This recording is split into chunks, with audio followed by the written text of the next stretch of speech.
July నెల రాశి ఫలితాలని మనం తెలుసుకోబోతున్నాం. ఈ జ్యోతిష్యం అనేది ప్రతి ఒక్కరికి కూడా నాకు ఈ నెల ఎలా ఉంటుంది, నాకు వ్యాపారం బాగుంటుందా, నాకు ఉద్యోగం బాగుంటుందా, నాకు వివాహం అవుతుందా, నేను రాజకీయాల్లో బాగుంటానా, నాకు సంతానం అవుతుందా, అందరికీ అన్ని రకాలైనటువంటి క్వశ్చన్స్ ఉన్నాయి కదా. వాటికి అన్నిటికీ ఈ నెల గోచార గ్రహస్థితులు ఎలా ఉందో కూడా చెప్తున్నాను.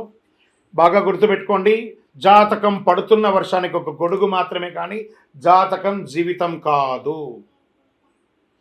ఈ నెల గ్రహస్థితులు: రవి జూలై 16 వరకు మిథునంలో ఉండి తర్వాత కర్కాటకంలోకి ప్రవేశిస్తున్నారు. కుజుడు జూలై 26 వరకు సింహంలో ఉండి తర్వాత కన్యా రాశిలో ప్రవేశిస్తున్నారు. బుధుడు ఈ నెలంతా కర్కాటక రాశిలో ఉంటున్నారు. గురుడు ఈ నెలంతా మిథున రాశిలో ఉంటున్నారు.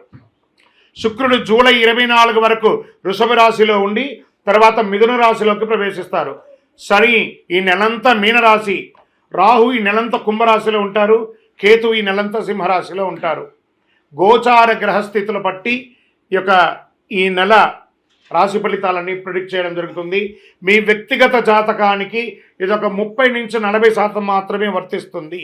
మీ వ్యక్తిగత జాతకం మీ పరిసర ప్రాంతాల్లో ఉన్నటువంటి గురువుల్ని సంప్రదించి జాతకం చెప్పించుకోండి, లేదా మా ద్వారా చెప్పించుకోవాలనుకుంటున్నారా కింద కనబడుతున్నటువంటి మా నెంబర్కి వాట్సప్ చెయ్యండి. జ్యోతిషాస్త్రరీత్యా ద్వాదశ రాశుల్లో 12వ రాశి అయినటువంటి మీనరాశి మిత్రులారా, మీరు పూర్వాభాద్ర నక్షత్రం 4వ పాదం, ఉత్తరాభాద్ర నక్షత్రం 1, 2, 3, 4 పాదములు, రేవతి నక్షత్రం 1, 2, 3, 4 పాదాలకి జన్మించిన మీరు మీనరాశి వారిగా పరిగణించబడుతున్నారు. మీకు ఈ నెల శుభాశుభ ఫలితాలు ఎలా ఉన్నాయన్నట్టే, ప్రియమైనటువంటి మీనరాశి మిత్రులారా, 7.5 శని 7.5 జరుగుతుంది, నాకేమో అయిపోతుందని అపోహ పొందకండి. ఏమి కాదు, అన్నీ అద్భుతంగా ఉంటుంది. ఈ నెల కాస్త హెచ్చు తగ్గులు మాత్రం నిండి ఉంటుంది, ఖచ్చితంగా దాన్ని భరించాల్సిందే. అందుకని జీవితంలో ఏమి ఇబ్బంది రాదు. ఈ నెల తేలికపాటి నుండి మితమైన పరీక్ష కాలంగా కూడా చెప్పుకోవచ్చు. ఓపికగా ఉండండి. మరి నిర్ణయాలు తీసుకునే ముందు జాగ్రత్తగా ఆలోచించడం వల్ల సవాళ్లను అధిగమిస్తారు. ఆత్మవిశ్వాసం, ధైర్యాన్ని పెంచుకోండి, ఎందుకంటే సవాళ్ళు ఎదుర్కోవాలి. ఆర్థిక పరిస్థితి బాగా ఉంటుంది, స్ట్రెస్. మీరు ఇవ్వాల్సిన వాళ్ళు చాలామంది మీకు ప్యానిక్ చేస్తారు, మీకు రావాల్సింది రాదు, ఏం చేయాలో తెలియదు. లోన్కి వెళ్ళాలా, లేకపోతే చిట్ ఫండ్స్కి వెళ్ళాలా, ఆస్తిపాస్తులు అమ్మాలా అనే ఒక స్థితి వస్తుంది. కానీ ఓపిక పట్టండి, మాట్లాడండి. ఎవరికైనా ఇవ్వాలనుకుంటే వాళ్ళతో మాట్లాడండి, వాళ్ళని అవాయిడ్ చేయకండి, పరిష్కారం దొరుకుతుంది. అదనపు ఆదాయ ప్రయత్నాలు సత్ఫలితాలను ఇస్తుంది. పెద్ద రిస్క్ తీసుకోవడం లేదా కొత్త వ్యాపారాలు ప్రారంభించడం వద్దు. ఇది ఉత్తమ సమయం కాదు. 1-2 వ్యక్తిగత సమస్యలు కూడా పరిష్కారం అవుతాయి. లీగల్గా ఉన్నటువంటి కొన్ని ప్రాబ్లమ్స్ కొంచెం స్ట్రెస్ తీసుకొచ్చిస్తూ ఉంటుంది. మిత్రుల సహాయంతో కొన్ని ముఖ్యమైన వ్యవహారాలు పూర్తి చేస్తారు. ఆధ్యాత్మిక విషయాల మీద శ్రద్ధ పెరుగుతుంది. కుటుంబ జీవితం ఆనందంగా సాగిపోతుంది. విదేశాల్లో ఉన్న పిల్లల నుంచి శుభవార్త వింటారు. సంతాన యోగానికి అవకాశం ఉంది. ప్రేమ వ్యవహారాల్లో సఖ్యత కాస్త లోపం అవుతుందని జాగ్రత్త పడండి. మీ యొక్క పుత్రులు, కూతురు కానీ కొడుకు కానీ వివాహం నిశ్చయితార్థమయ్యే అవకాశాలు కనబడుతున్నాయి. ఉద్యోగంలో పై అధికారులు మీకు కొంచెం స్ట్రెస్ ఉంటుంది. వృత్తి జీవితంలో నిమిషం కూడా తిరిగి లేని పరిస్థితి ఏర్పడుతుంది. విద్యార్థులకు ఇది గడ్డు కాలం అని కూడా చెప్పచ్చు, కానీ సాధిస్తారు. గురు భగవానుడి యోగంగా ఉన్నాడు కదా. ఇంట్లో ఉండి చదువుకునే విద్యార్థులు కూడా సబ్జెక్టు పైన దృష్టి పెట్టాలి.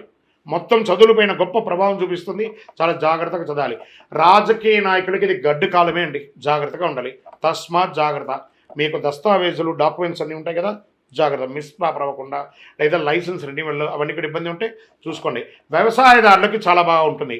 మీడియా రంగం, ఐటీ రంగం వారికి చాలా బాగుంటుంది. ఆహారం తీసుకునేటప్పుడు ఆచితూచి ఆహారం తీసుకోండి. చంద్రాష్టమం జూలై 4, 7, 2025 3:19 ఉదయం నుండి 6, 7, 2025 4:01 వరకు చంద్రాష్టం ఉంటుంది. మళ్ళీ ఇదే నెల రెండోసారి కూడా చంద్రాష్టం వస్తుంది. 31, 7, 2025 11:15 ఉదయం నుండి 2, 8, 2025 11:52 వరకు చంద్రాష్టం ఉంటుంది. కాబట్టి ఈ యొక్క 2 రోజులు చాలా ఆచితూచి వ్యవహరించండి. ఏ విధమైనటువంటి దస్తావేజుల మీద సంతకం పెట్టాలన్నా, ఇతరులతో మాట్లాడాలన్నా చాలా జాగ్రత్త. ఏ విధమైనటువంటి మాట పట్టింపులకి అన్నదమ్ములు, అక్కచెల్లెలు, బంధుమిత్రులతో వెళ్ళకండి. ఓవరాల్ మీనరాశి వారు జాగ్రత్త, జాగ్రత్త, జాగ్రత్త. కరుంగాలి మాల ఈరోజు ఎక్కడ చూసినా సమాజంలో కరుంగాలి మాలకు గురించి బాగా మాట్లాడుతున్నారు. ఇదేదో ఒక దేవాలయానికి సంబంధించింది కాదండి. ఎక్కడో తమిళనాడులో ఒక దేవాలయంలో అది తయారవుతుంది, కానే కాదు.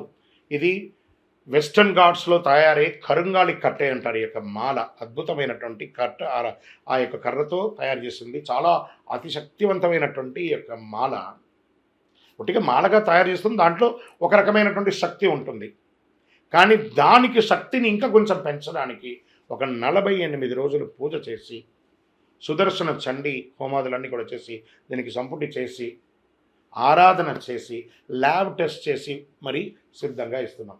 మరి ఈ యొక్క మాల వేసుకోవడం వల్ల మాకేమైనా మేలు జరుగుతుందంటే ఆరోగ్యం బాగుంటుంది, ఐశ్వర్యంగా ఉంటారు, ఏ విధమైనటువంటి నెగిటివ్స్ ఉన్నా కూడా తొలగిపోతుంది.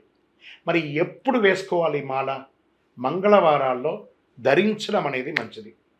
మరి మేము వేసుకున్న తర్వాత మేము ఎలా ఉండాలి ఏమండి? పడక మీద పడుకోకూడదు.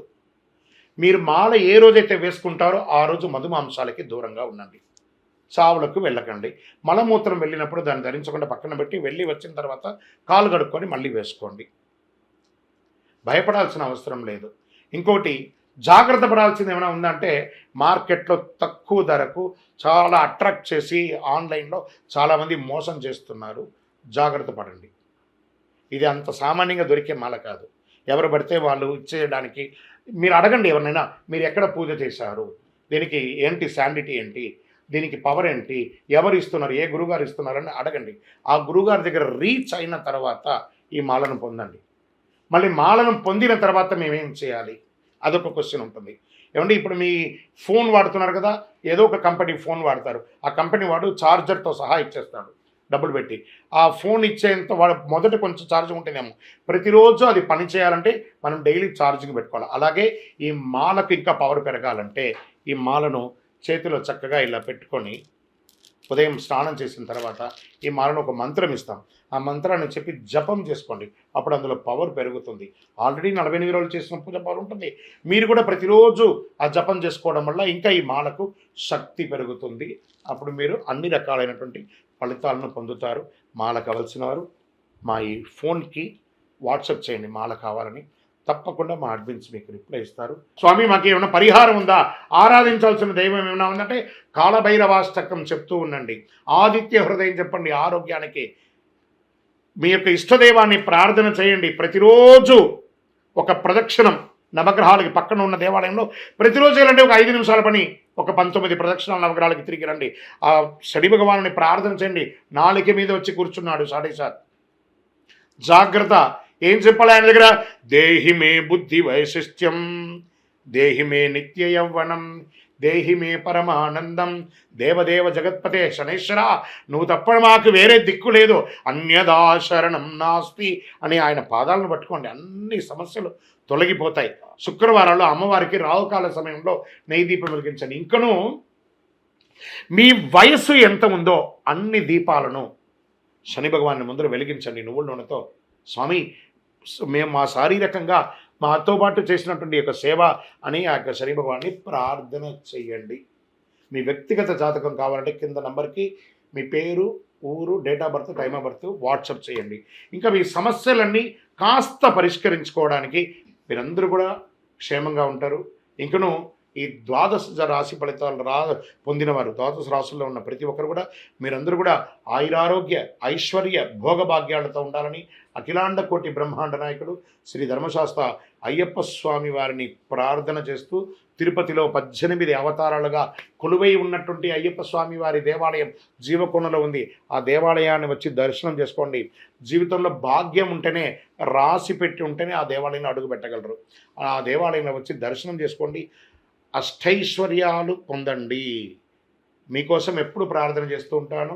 చంద్రమౌళి వెంకటేష్ శర్మ. వందే మాతరం, వందే మాతరం, వందే మాతరం. విజయోస్తు.